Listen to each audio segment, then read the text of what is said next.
You're standing at the Bab al-Wastani gate on a warm September morning in 1923. The air smells of cardamom, tobacco smoke, and the Tigris River a few hundred meters away.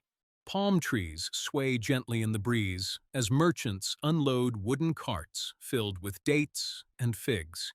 This is Baghdad, the jewel of Mesopotamia, caught between two worlds, two empires, two eras.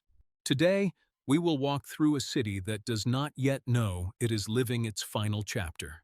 From the ancient souks to the riverside coffeehouses, from the grand mosques to the palaces. Let us step inside and see what Baghdad looked like when the world was about to change forever.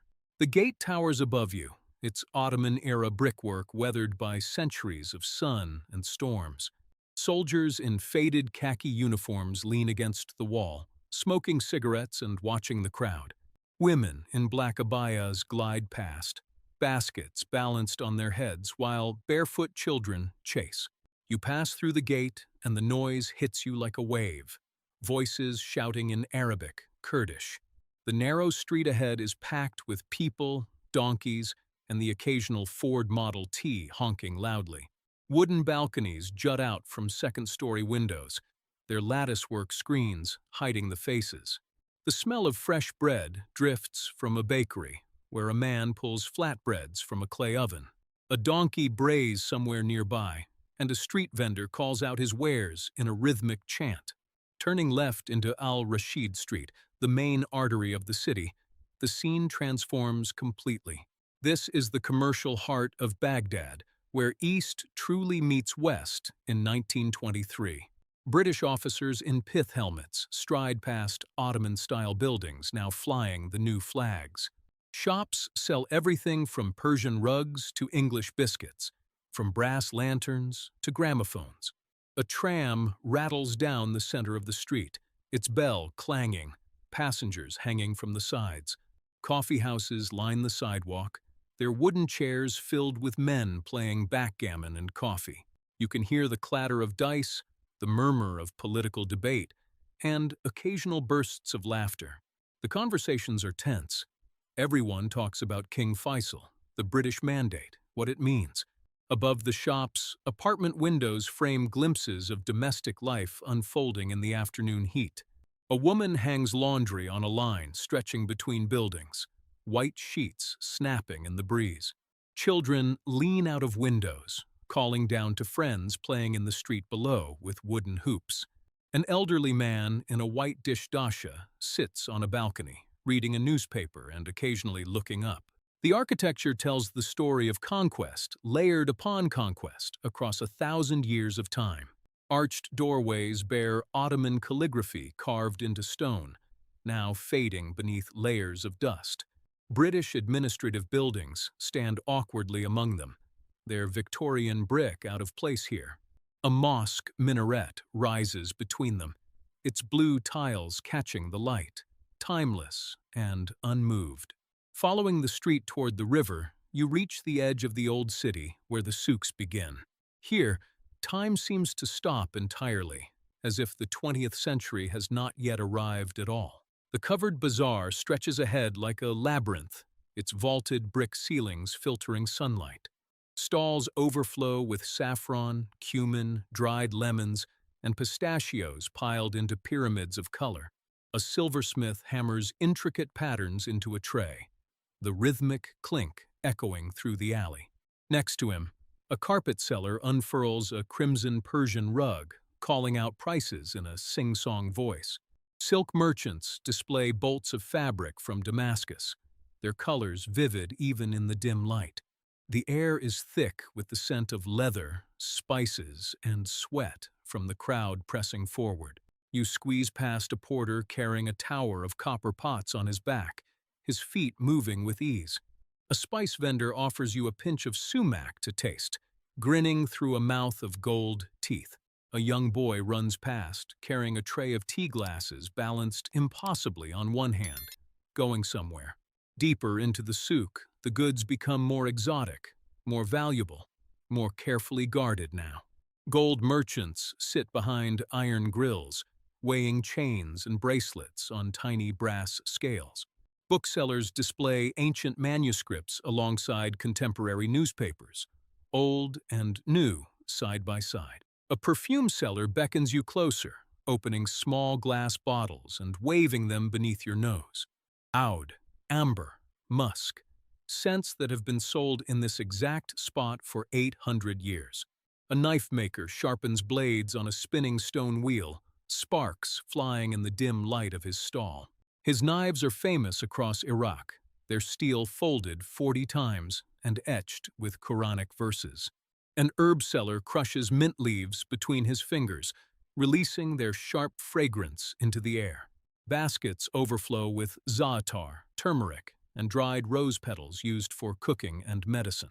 A coppersmith beats a large plate into shape, the metallic ringing adding to the symphony of sounds. Smoke from a charcoal brazier drifts upward, carrying the scent of roasting meat and spices.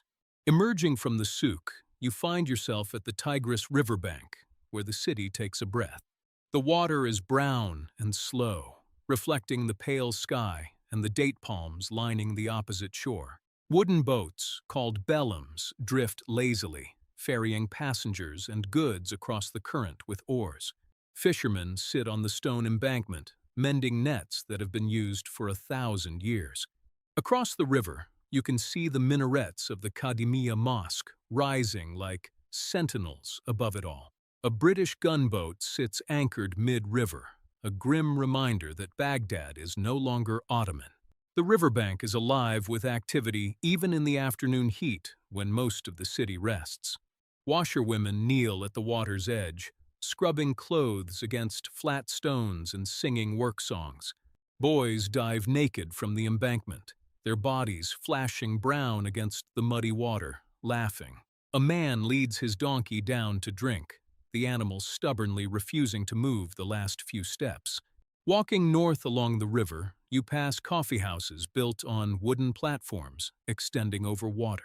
Men sit cross-legged on carpets, smoking narghiles and watching the boats drift by in silence. The sound of an oud being played drifts from somewhere inside, melancholy and beautiful, ancient. A waiter brings fresh coffee in small cups, the thick liquid almost syrup, sweetened with cardamom.